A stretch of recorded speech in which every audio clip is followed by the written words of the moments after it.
and welcome to Insurgere's first video interview. I'm Letícia Oliveira, Insurgere's editor, and these are Marcos Freitas and Carlos Ferreira, both of them reporters for Insurgere. And today we are joined by Thomas Walls, Liberland's Minister of Foreign Affairs. Mr. Walls, it's a pleasure to be with you in this afternoon and an honor to interview someone who is related with this oasis of freedom, which is Liberland. Welcome.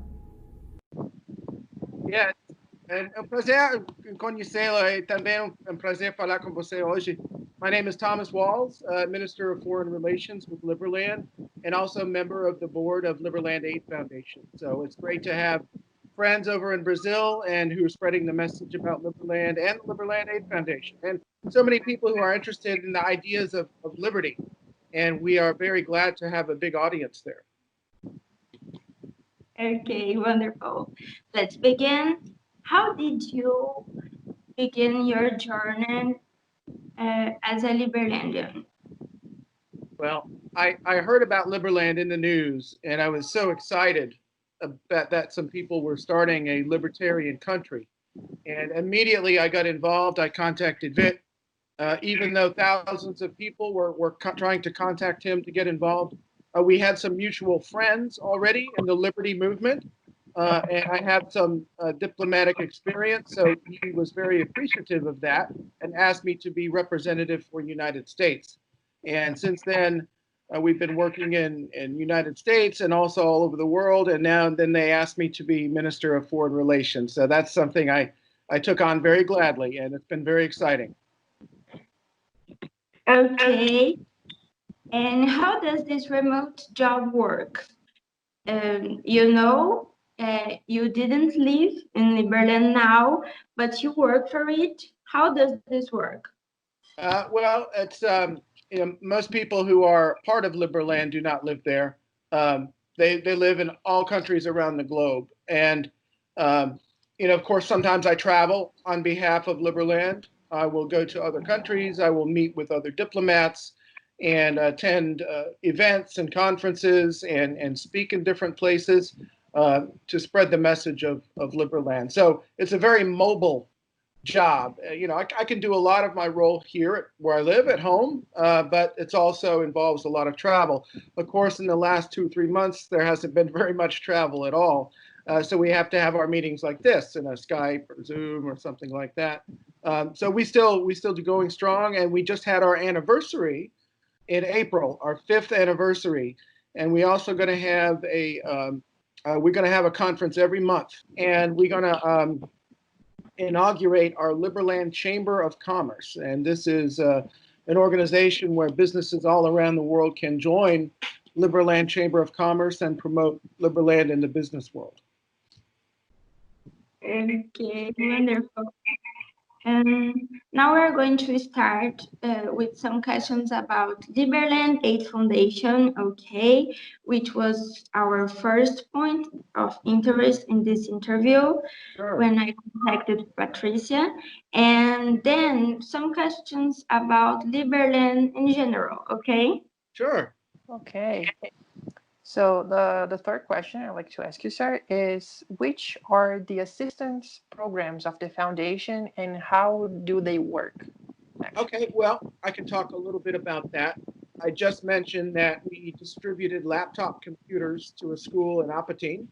That's actually very close to Liberland, and Apatine is very important to us because that's where our ships and our boats are based, and we know many people in the community.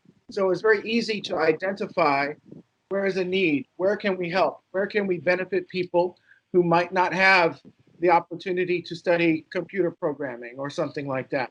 So we donated, we shipped about 30 laptops to, I believe one was where we put together food packages and the SOS Trabajadores distributed them, and also some cleaning products for people who are, underprivileged. So we were glad to be able to help them with that. And maybe Dave or Patricia can speak a little bit more about exactly how that worked. Dave or Patricia? Hello, we here. So about the SOS trabalhadores in Brazil, is still going. It was a group of nurse. My cousin is a nurse and social worker that with the COVID-19 this year, they saw the necessity and the need of the people, the less fortunate people, and they decided to put this group together and it started helping them with a kit packet for like food and clean products and all this good stuff. And it was a lot of family in need. And I said, well, maybe we can help. And I thought it was an amazing project. And I was talking to Dave, and we're like, let's go talk to Liberland. And of course, they was right there to help us out. And it was amazing. We sent Bitcoin Cash, and the project is still going. And but what we already did, it was amazing and a lot of helpful for the people in need in Brazil. And we were working, looking forward to work, in the future to helping more and to spread the word and to spread the freedom and liberty.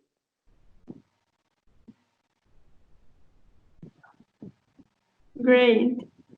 It's really a beautiful project. Okay.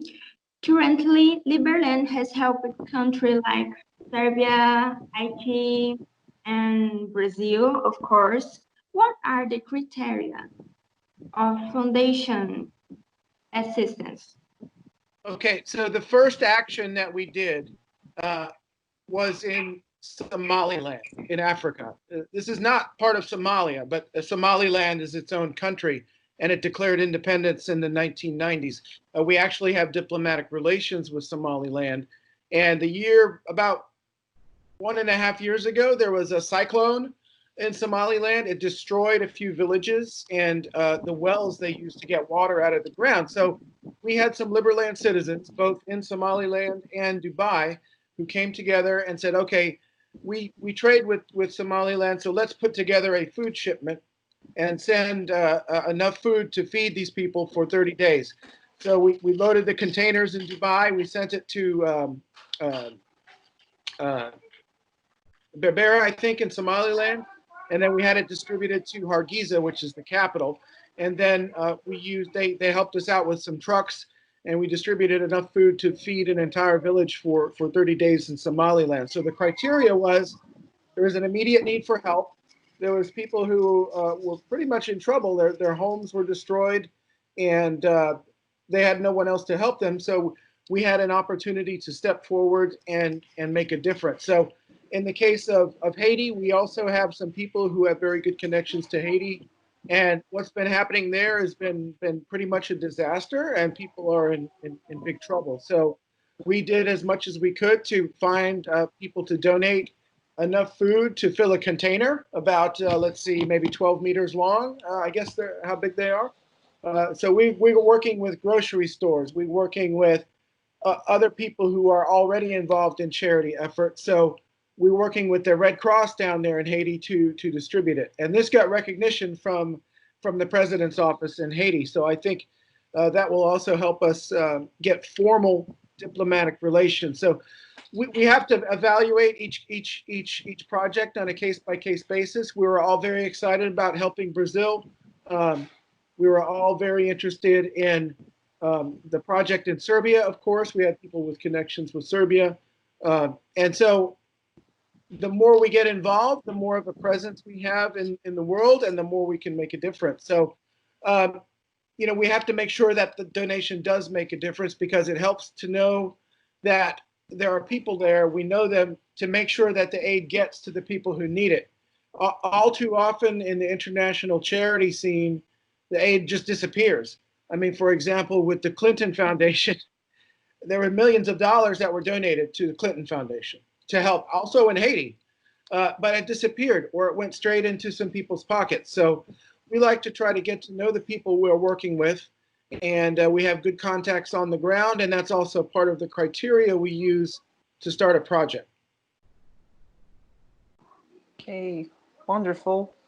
Since we're talking about humanitarian aid, And you said about the effort of Liberland institutions and Liberland citizens. I'd like to know if how can people contribute to the humanitarian actions of Liberland, like people that live outside of Liberland? Oh, sure. Anyone can do it. You can contribute through the website.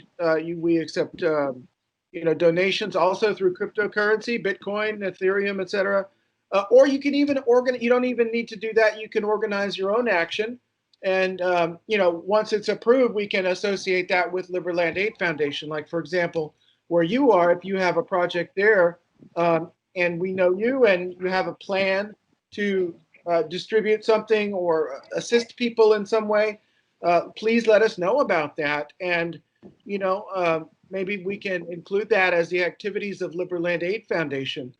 Just make sure to let us know, and we'll talk about it. And that would be a great grassroots organization of actions all over the world and in Brazil as well. Okay, thank you.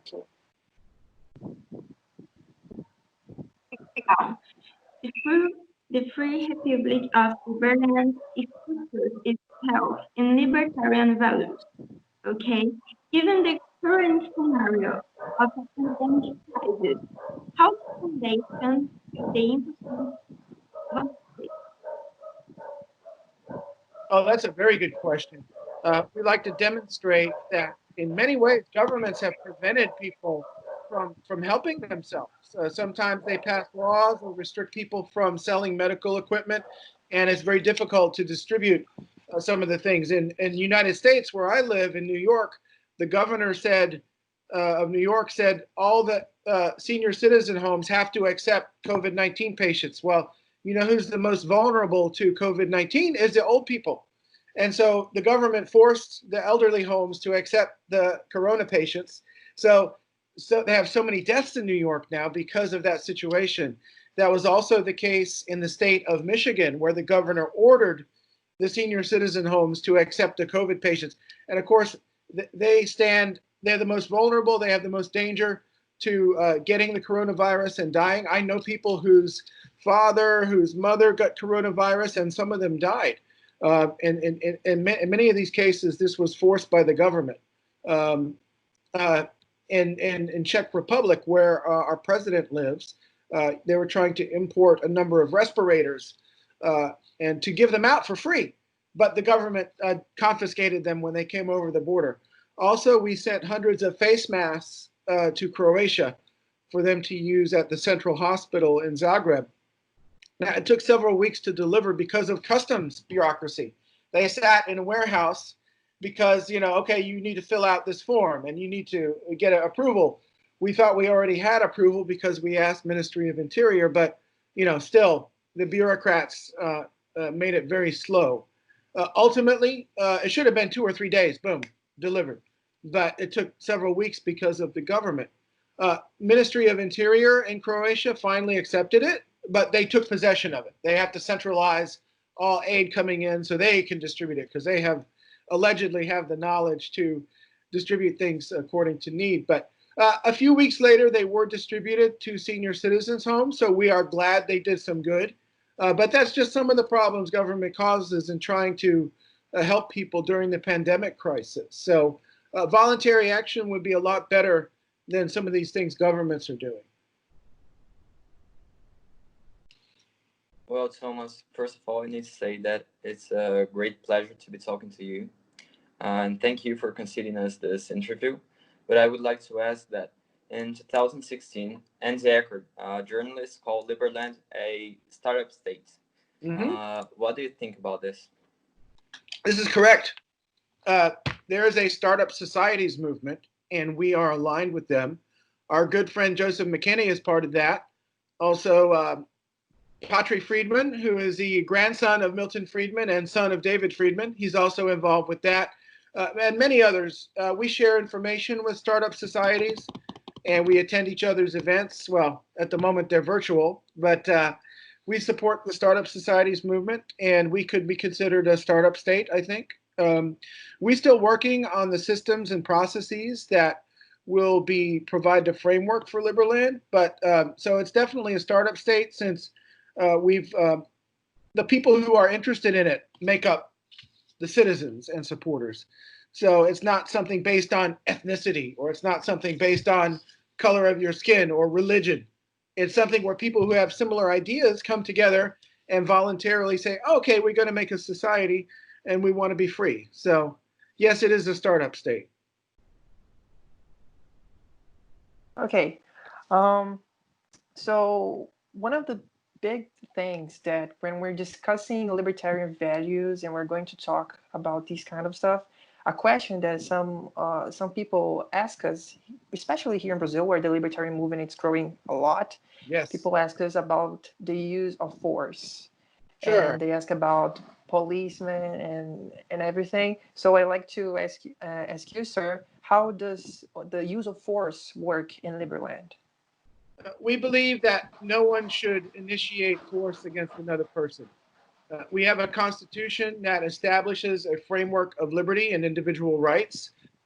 Many of us believe that disputes can be settled through competing courts and arbitration.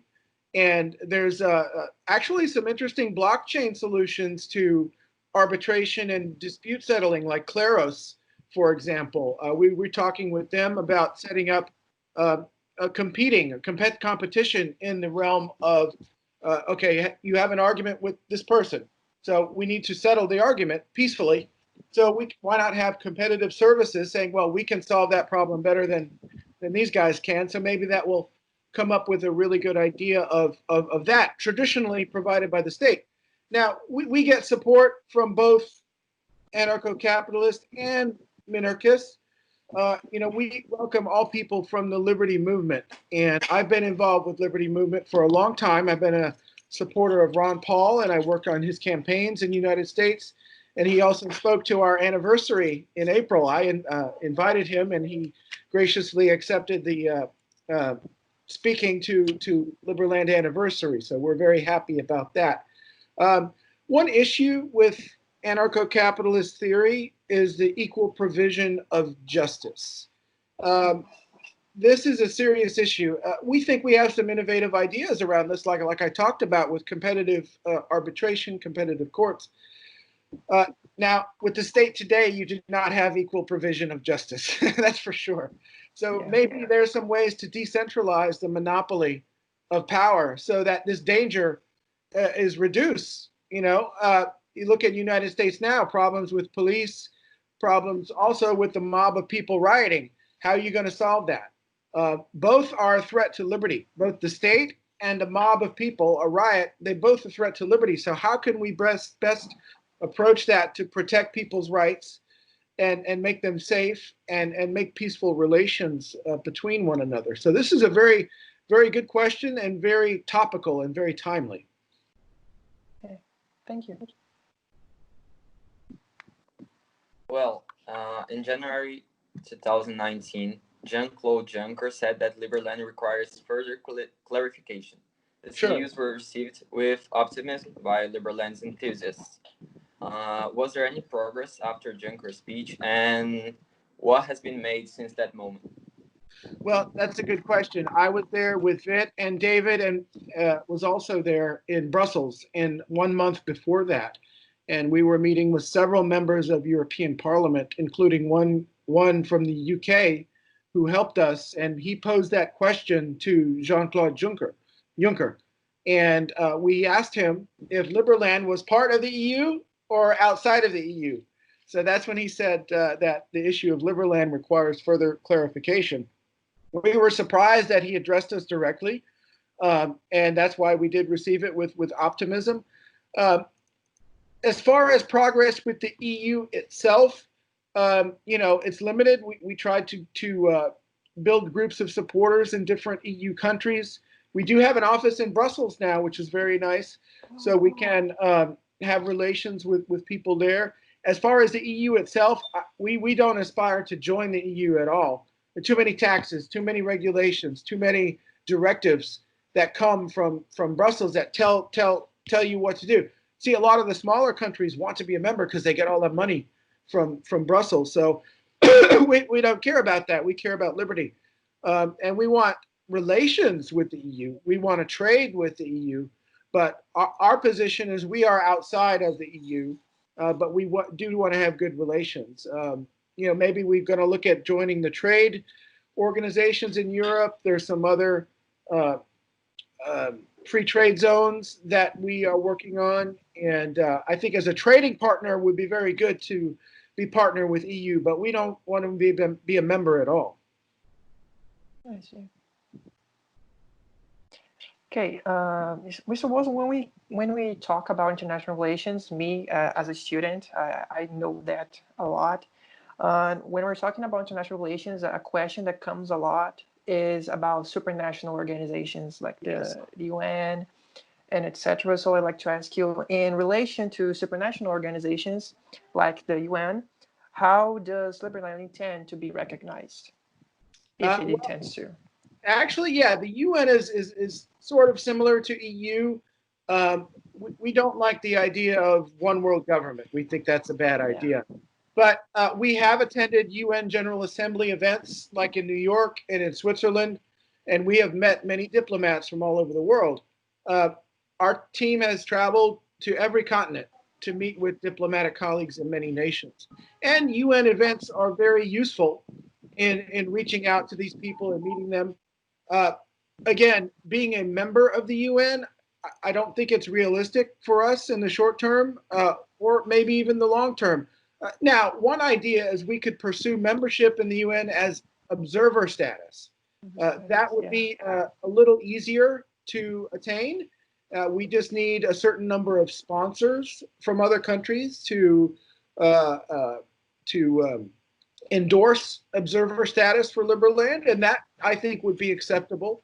Again, we don't like the idea of world government, one body making decisions for everybody in the world. But we would like Liberland to have an observer status one day.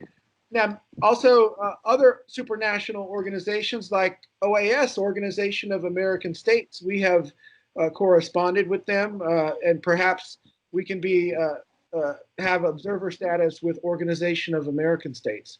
Many European countries, and EU is also observer of OAS. So perhaps Liberland can be as well, since we forming good relations with nations in Western Hemisphere as well. Thomas, once the Croatian law teacher Goran Vojković said that Liberland is a circus which threatens Croatian territory. But did Croatia take any measures that could harm Liberland's territorial integrity? What was the name? Was it Vojković? What was the guy's name? Yeah, I think I don't know how to say this, but it's Vojković, that guy. Right. Okay, he's a law teacher in Croatia. I don't recall him reaching out to us to talk about this ever. We're not a threat to Croatia in any way. Now, we invite him to talk to us and speak about the legal justification for Liberland and our claim on the territory. Unfortunately, Croatia has blockaded Liberland for almost the entire time since our founding. And they have harassed some of our citizens going through Croatia. So I've been to Croatia a few times. However, our president, Vít Jedlička, is not allowed in Croatia. So our relations with Croatia are very sensitive. Now, some of our supporters there are questioned by the intelligence agents of Croatia. So sometimes they make it uncomfortable to support Liberland in Croatia, but they can't do anything to us outside of Croatia. So very sensitive issue. Again, I've been there myself. I met the guy who said Liberland must be stopped at all costs. I had a nice discussion with him. I hope I made a good impression, because he's not said anything like that since then. So I think we're making some progress. We make some progress with Ministry of Interior, Ministry of Finance. We're reaching out little by little to show Croatia that it can be a win-win situation if they allow Liberland to prosper and succeed.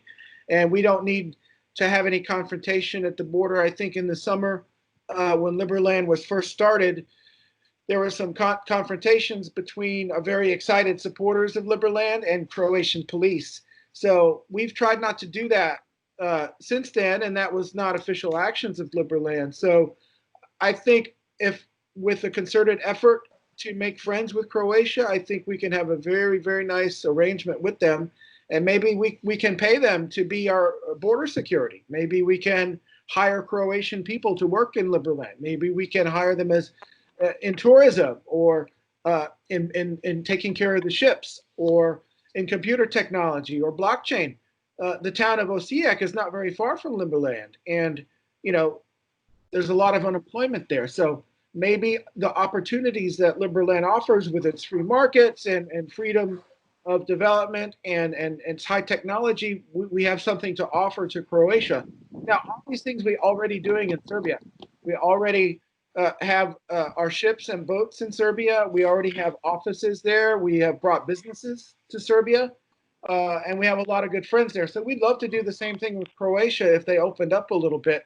And I just would like to get that message across to our friends in Croatia that we want to help one another and not be antagonistic at all. All right. Since we are, the three of us are Brazilians, so I'd like to ask you if there are any bilateral relationship with Brazil, if any contact with a Brazilian diplomat, and if not, are there plans for that? Yes, and we hope so. President Vít has been to Brazil twice, and he met with some senators, and he was on television. He went to São Paulo, he went to Brasília. He spoke at Conferência Nacional dos Estudantes pela Liberdade. He was at Forum Liberdade e Democracia. And I think he was on a few television shows in Brazil, and it was very well received. I would love to come there. We would love to start a bilateral relationship with Brazil and contacts with diplomats. If anybody knows Mr. Araujo, please tell him about Liberland, what it would take to recognize us, and we would love to work with them. All right. Great. Well, Romulo Inácio da Silva Caldas is a Brazilian student that wrote a good article about Liberland. Oh, yeah. Do you know this article? Yeah, we know about the article. I haven't read the whole thing, but I made a note of the article, yes. Oh, great. Well, in this article, he affirmed that it's fundamental to have in mind that Liberland born from human action. This action being products of rational explanations and, according to Mises' theory, a result of expectations of improvement, of expectations of reaching that is ideal, the intangible, as teaches Plato. Yeah. Liberland is then a utopia. Do you believe that Liberland is actually an utopia? No, I don't believe it's a utopia. It's just a place where people can be free. And in places where people are free, things work better. It's demonstrably true. Now, Ludwig von Mises is one of the best authors ever, an economist. I read Human Action a long time ago. He taught us that value is subjective. And he did a lot for explaining human action. Why do humans do this? Why do humans do that? People strive to better their situation. And he was one of the best Austrian economists in defining how people value things. You can't impose objective value on products, on goods and services. That's what government tries to do. We say, as Austrian economists, as libertarians, as free market people, individuals are the best judge of what is value to them. And Mises is a great author. Of course, so, Hayek, the Friedmans, Adam Smith, of course, we should also read them, Rothbard as well. This tradition of individual rights and economics is very important, and I'm glad so many people and so many young folks are reading it like I did when I was in college, a couple of years ago. So, Romulo, thank you for the article, and that's a good question about whether Liberland's utopia or not. Now, ideas can be utopia, but in reality, things are what they are, and people are people. But we can strive to make things better, like Mises described in some of his writings. Like Mrs. said, ideas and only ideas can guide you through darkness. So there's that. That's true. That's a good point. Yeah. It is. Okay. On Liberland's website, there is a page that says, citizenship. If you desire to become a citizen of Liberland, kindly send a cover letter with your motivation to an email. How does the process of acceptance of new citizens work? Well, good question, and thank you for that question, and thank you for the opportunity to talk about it. We received over 600,000 applications, so and we get hundreds of emails every day. So, yeah, that's one way to start the process, is going to the website. First of all, we just want people to ask them to learn about what we're doing, as well as the principles that motivate us. Now, one program we decided to implement is the e-residency program. It's a little easier than citizenship. This will allow you to open a business in Liberland jurisdiction, and you can promote your business in Liberland Network. Post some stuff on our Twitter and our Facebook page for Liberland. Also follow Liberland Aid Foundation on Twitter as well, because they have an account there, and they have an account on Facebook too. So we will announce that. We would like, if you have a business that's registered in Liberland, that's a very good step towards becoming a Liberland citizen. If we gave it out to 600,000 people, it would be kind of difficult, and it would cost a lot of money to do that. So we ask that people get involved and help in some way. You don't have to necessarily send a lot of money or anything. If you get involved and work for Liberland, then that's the same thing. You're spreading the message. You gaining recognition for Liberland. That's also very helpful. And recognition doesn't have to be with the government. It can be with the people too, like you guys are doing for your podcast and your blog. That's one way of doing that. So if you guys are registered on the Liberland site, I'll make sure maybe we can give you some merits which count towards citizenship. Yeah, super. So make sure you attend our conference on the 13th. And again, we'll post some information about that. We'll share it with you so you can put it in the blog or in an article or a post.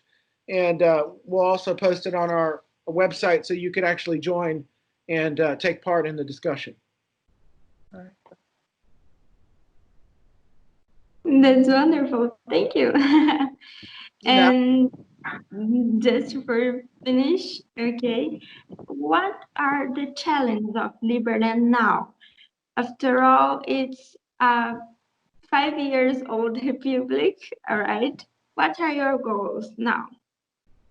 Well, we definitely have a lot of challenges, of course. Croatia blockade is one of them. Also, formalizing our constitution, our e-residency system, our e-voting system through the EOS.io blockchain. A lot of it's internal progress towards making a system that works.